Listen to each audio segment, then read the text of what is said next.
అన్న మీ పేరు? హరీష్ బాబు. ఏం చేస్తా ఉంటారు అన్న? ఈవెంట్ చేస్తాం. అన్న చెప్పండి, ఈరోజు ఏదైతే ఆపోజిషన్ పార్టీ వైసీపీ మాట్లాడుతుందో డిఎస్ఎల్ అక్రమాలు జరిగాయి, అమ్ముకున్నారని చెప్పి మాట్లాడుతుంది. నిజంగా అమ్ముకున్నారు కాబట్టి వాళ్ళకి తెలిసింది అమ్ముకున్నారు. సాపు కింద నీరంట తడిదే తెలియదంట, అలా ఉంది వాళ్ళ సామెత. అంటే నిజంగా అమ్ముకోవడానికి అవకాశం ఉందంటారు? అసలు ఒక మాట అమ్ముకున్నారని చెప్తున్నారు, ఇంకో మాట వచ్చేసి ఏమన్నా ఏదైతే పేపర్ లీక్ అయిందని చెప్పి మాట్లాడుతూ ఉన్నారు. దీంట్లో అవకతవకలు జరిగినాయి, పేపర్ కూడా లీక్ అయింది. ఏం జరగలేదు, వాళ్ళ వైఫల్యాన్ని కప్పిపుచ్చుకోవడానికి ఇలా మాట్లాడుతున్నారు. అంటే ఇక్కడ ఎందుకని అలాంటి వైఖరి అంటారు? నిజంగా ఏదైతే కష్టపడి చేయలేనోడు అదే చేస్తాడు. ఏది చేయలేదు కాబట్టి ఊరికి అలా మాట్లాడి సర్దిద్దుకోవడానికి రేపు కార్పొరేషన్ ఎలక్షన్ వస్తున్నాయి కాబట్టి వాళ్ళ వాయిస్ వినిపిస్తున్నాడు. అంతేగాని ఆయన చేసింది సచ్చింది లేదు. ప్రజలకు తెలుసు, అందరికీ తెలుసు. ఆయన ఏదో కొత్తగా మాట్లాడతాడు అనేది అవాస్తవం. అంటే ఇక్కడ ఏదైతే చంద్రబాబు నాయుడు గారు ఫస్ట్ వాగ్దానం ఇచ్చారో, ఫస్ట్ సైన్ చేశారో అదే మోసం చేశాడు. అదే మోసం చేస్తున్నారు. 90% నిలబెట్టుకోవడానికి ప్రయత్నిస్తున్నారు. ఒక్కసారి రాగానే మన చేతికి ద్రాక్ష పండులు రావాలంటే రావుగా ఎవరికైనా. మన లోడ్ బడ్జెట్లో ఉన్నాం, అవన్నీ పూడ్చుకొని అమరావతి నిర్మాణం కోసం పోటపడి మన కోసం బాబు గారు చేస్తున్నారు. చంద్రబాబు నాయుడు గారు చేస్తున్నారంటే దానికి ఒక అర్థం ఉంది. దాన్ని పట్టుకుని మీరు ఇష్టానుసారం అది ఇది అంటే ఎట్లా? ఈ వైఫల్యాన్ని కప్పిపుచ్చుకోవడానికే కానీ మీరు ఏ రోజైనా చేసిన పని ఏంటో చెప్పండి. చెత్త పన్ను, ఆ పన్ను, ఈ పన్ను అని జనాల్ని, మిడిల్ క్లాస్ ఫ్యామిలీని బాధటం తప్ప మీరు ఏం చేశారు? మీరు చెప్పండి. 11 పడిపోవడానికి కారణం ఏంటో మీకు తెలుసా? అంటే ఇప్పటికైనా రిలీజ్ అవుతున్నారంటారు? అవ్వరు, వాళ్ళు ఈ జన్మలో రిలీజ్ అవ్వరు కాబట్టి వాళ్ళ 11 నుంచి కూడా దిగజారిపోయి 1కి వెళ్తారు. అంటే ఇక్కడ చూసుకుంటే చంద్రబాబు నాయుడు వాగ్దానం ఇచ్చారు, ఆయన సైన్ చేశారు, ఆల్రెడీ పోస్టులు అయిపోయినాయి, ఏదైతే జరగాల్సిన కార్యక్రమం అంతా అయిపోయింది. ఇప్పుడు వచ్చి అవసరాలు జరిగినాయని చెప్పడానికి కానీ బలమైన కారణం వాళ్ళ దగ్గర ఉందంటారు? అసలు ఏమీ లేదు, చెట్టులా కప్పిపుచ్చుకోవడానికి. వాళ్ళని ప్రజలు ఇప్పుడు కార్పొరేషన్ ఎలక్షన్లు వస్తున్నాయి, ఏం సమాధానం చెప్తారు? ఏం చేసామని చెప్తారు? అవి ఏమీ చేయలేదు కాబట్టి ఇలాంటి ప్రకటనలు పరుగుతూ ఉంటారు. అంటే ప్రజల్లో విస్తృతంగా గవర్నమెంట్కి అగెనిస్ట్గా పోతున్నారు, గవర్నమెంట్కి అగెనిస్ట్గా జనాలందరూ రిలీజ్ అయ్యారు, మూకుమ్మడిగా వస్తా ఉన్నా కూడా పట్టించుకోవట్లేదని మాట్లాడుతాను. నిజంగా నా పరిస్థితి ఉందంటారు రాష్ట్రంలో? అదేం లేదు, చూస్తారు కదా రేపు తినబోయే ముందు రుచింది చూస్తారు, వాళ్ళే చూస్తారు. మీకు వైసీపీ యువజన విభాగం వాళ్ళు చేస్తున్నారు, ధర్నాలు చేసిన, రాస్తారోకోలు చేసిన, ఏదైనా చేస్తున్నారు. కానీ అంటే ఇక్కడ అంటే ఎవరైతే డిఎస్సి రాసిన వాళ్ళు ఎవరైనా వచ్చి అసలు ఎంతమంది ఎవరు రారు అలాంటి వాళ్ళు. మీకు ఇక్కడ డిఎస్సి దాకా వెళ్ళారు, మన యూనివర్సిటీ విశాఖపట్నంలో పెట్టారు. అప్పుడు బొబ్బట్లు, రోజులు వేసుకునే వాళ్ళు, చేపల మార్కెట్లు, చికెన్, ఇప్పుడు వచ్చినాయి రాయల్ ఎన్ఫీల్డ్, అనేక సంస్థలు వచ్చినాయి. ఎందుకు వచ్చినాయి?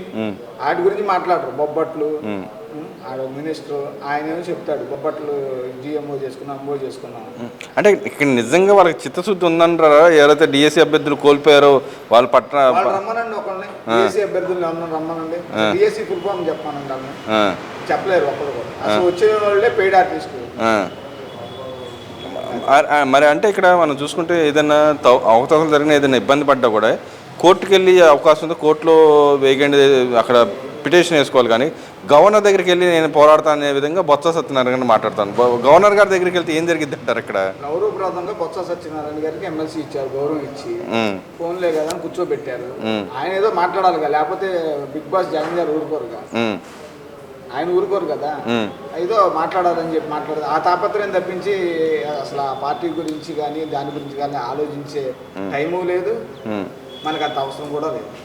అంటే ఇక్కడ మామూలుగా అయితే అంతకుముందు గతంలో కూడా మనం చూసాం, కోర్టుకి ఎక్కారు కానీ ఎక్కడ విడిగా గవర్నర్ దగ్గరికి వెళ్ళండి. ఇక్కడ ఎక్కడం కాదు, సుప్రీంకోర్టు ఇంకేమైనా కోర్టులు ఉంటే ఆ కోర్టులు ఈ కోర్టులు మొత్తం ఎక్కినా వీళ్ళకే మొట్టుకెళ్ళి పడతాయి కానీ ఇంకెవరికి పడవు. ముందు మీరు చెయ్యండి. చంద్రబాబు నాయుడు గారిని కాదు, జగన్ గారిని కాదు, ఎవరైనా ఒకటే. ప్రజలకు మంచి చేస్తే నెత్తిన పెట్టుకుంటారు, చేసుకోకపోతే డిఎస్సి అంటారు, కాసేపు ఏంటి కూటమి ప్రభుత్వం ఏం చేయలేదంటారు, దండాలు పెడతారంటారు. మీరు చేసింది ఏంటి? వీడియోలో ఉన్నాయి, దండాలు పెట్టి కాళ్ళమే పడుతుంటే ప్రధానమంత్రి కాళ్ళు పట్టుకున్నారు. మరి అప్పుడేమైంది? వాళ్ళు ఏదో వీడియోలు తీసుకొచ్చి అంటే ఇక్కడ అంతిమ లబ్ధిదారుడు లోకేష్ డబ్బులు దండుకున్నాడు, 15 లక్షల సీట్ అమ్ముకున్నారని చెప్పి అన్నారు. దాంట్లో నిజమంత ఉందంటారు? నిజంగానే లోకేష్ గారు డబ్బులు తీసుకుని ఉండొచ్చు అంటారు? ఆయనకి హాస్యాస్పదం.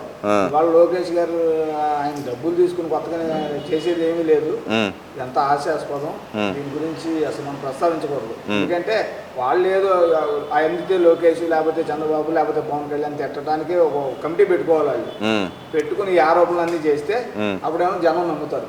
అసలు నమ్మే అవకాశం ఉందంటారా నిజంగా? అసలు ఎవరు నమ్మరండి, వేస్ట్, వాళ్ళ గురించి ఆలోచించడం కూడా వేస్ట్.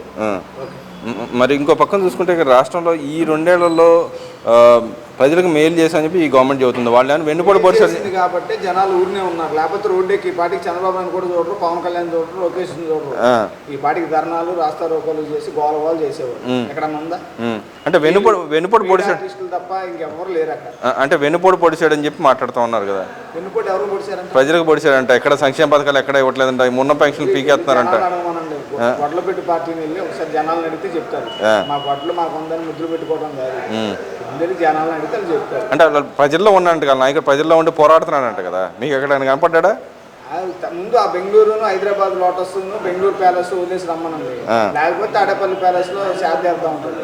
అంటే రేపు రాబోయే రోజుల్లో పాదయాత్ర కూడా చేస్తా అంటున్నాడు మరి. పాదయాత్ర కాదు కదా, పొర్లి దండాలు పెట్టినా జనం నమ్మే పరిస్థితుల్లో లేరు, నమ్మరు. మరేంటి రేపు రాబోయే లోకల్ బాడీ ఎలక్షన్లు కూడా అక్టోబర్లో అని చెప్పి గవర్నమెంట్ అనౌన్స్ చేసింది చూచాయిగా. నవంబర్లో వచ్చినా జనవరిలో వచ్చినా గెలిచేది టీడీపీ పార్టీ. అంత పక్కకి ఎలా చెప్పగలుగుతున్నారు అంటారు? జనంలో అవేర్నెస్ వచ్చిందండి, చేసేవాళ్ళు ఎవరు చేయని వాళ్ళు ఎవరని. అందుకనే మనకి అవేర్నెస్ ఉంది కాబట్టి మంచి వాళ్ళకే ఓటేస్తారు. టీడీపీ అని కాదు, వైఎస్ఆర్సీపీ పార్టీ అని కాదు. మరి ఇక్కడ చూసుకుంటే ఇంకో పాయింట్, తెలంగాణ అయితే కవిత ఉందో ఆమె మన ఆంధ్ర గురించి మాట్లాడతా, ఆంధ్రలో మునిగిపోతుంది, మీరు ముందు అది చూసుకోండి, మా తెలంగాణ గురించి మీకెందుకని మాట్లాడుతుంది. నిజంగానే హైదరాబాద్ లో వర్షాలు వస్తే వాళ్ళు బోట్లు వేసుకుని తిరుగుతున్నారు, అది చూడమని చెప్పండి ఫస్ట్, చూసిన తర్వాత మేము అంటే నిజంగా ఆంధ్రలో మునిగిపోతుంది అంటారు? ఎక్కడ ఏ ప్రాంతంలో మునిగిపోయిందంటే వర్షాలు వస్తే దగ్గర మునిగిపోతున్నాం, వెళ్ళి అక్కడ చూసుకోమని చెప్పండి.